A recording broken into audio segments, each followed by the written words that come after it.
So what are the insights that came from the report that Mindshop ran, and what does it mean from the perspective of what's an authentic leader? But let's just go through some of the major findings. So what are the standard questions? I'm feeling overwhelmed with the amount of change and complexity in business. Last year, 40% of managers said, yeah, look, it's just getting too much. This year, what we're seeing is those guys are now saying, no, 29% are saying, it's too much, but changes here and changes is becoming a bit of a constant, I think. And it's interesting that when we look at that, last year we actually did a session where we talked about, is there anything new likely to come along in the next 3 to 5 years? Any new technology which we don't already know about? No, there isn't. But what we are seeing is implementing those changes is going to be the challenge. How do I embrace some of these technologies in my business? In the year ahead, we shall be focused on consolidation, consolidating our current market position rather than pushing for growth. Last year, 51% said consolidation. Now it's 31% who said now we think we've consolidated, we're going to move for growth. It would be interesting to know what the results are from a regional perspective as a result of the fires and now floods. So I think regionally people might have come back to consolidating and rebuilding, but at a national level I think lots of the big players are saying we're now ready to look for something different.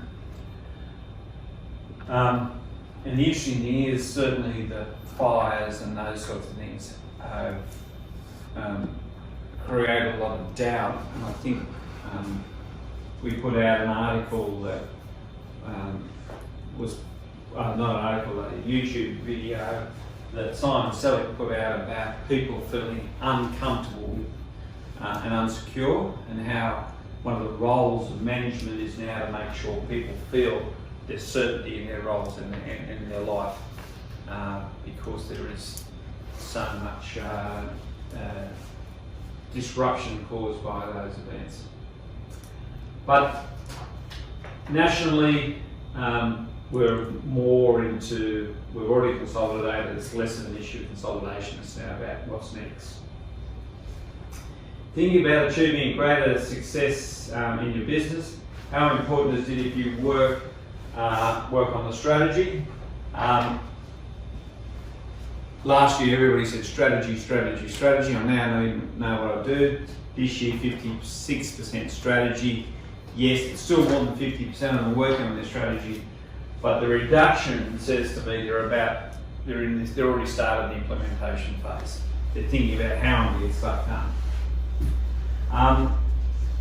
The highest concerns were their ability to implement strategy, being too busy, and the capacity of their team to deliver on their goals. Their lowest concerns was no strategic plan or poor quality of their plan, cash flow, and inability to change. I find this really interesting, the cash flow one. I think the businesses who are actively working on their strategy cash flow is less of an issue. For those that have got business models that are dated, I think the Just Genes and if we look at some of the corporate models that are falling over at the moment, their cost of acquisition of a customer is so high because they're sitting in shopping centres or super malls where the rental component of what they're paying is massive.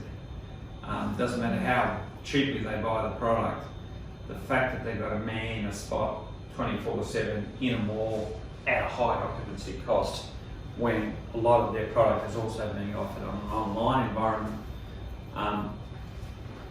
same price, same position, but they're just not getting the return out of those, and to match the increase in rents, they've got to have an increasing component of turnover, and they're not getting that. And that's why you keep hearing this thing that our marketplace is damp. There's no real motivational growth in the market. The top 3 highest capabilities to work on. So once their concerns up to now, this is their capabilities. Their leadership skill, building a strong culture and coaching a team. Funny thing, I think I just heard all of that from you guys a minute ago. Alright, so I think we're on the money. The lowest capability is risk management skills, although I reckon that's just got a real pounding out of the drought and the fires and floods now. Facilitation skills and project management skills, and partly because you can start to see that their project management is less of an issue because they've already started implementing. So they think they've started some ideas and they want to work on it. Only 63% of the leaders had a clear vision and strategy for 2020, which I find a bit of a contradiction when you read this move here. Of course, they're getting caught in being too busy, right? The big circles being too busy and not capability, right? And business confidence in where we were going. 2018, confidence was quite strong. Everybody was talking about growth. 19 was consolidation. Because it didn't, the growth was achieved. They were back into a more confident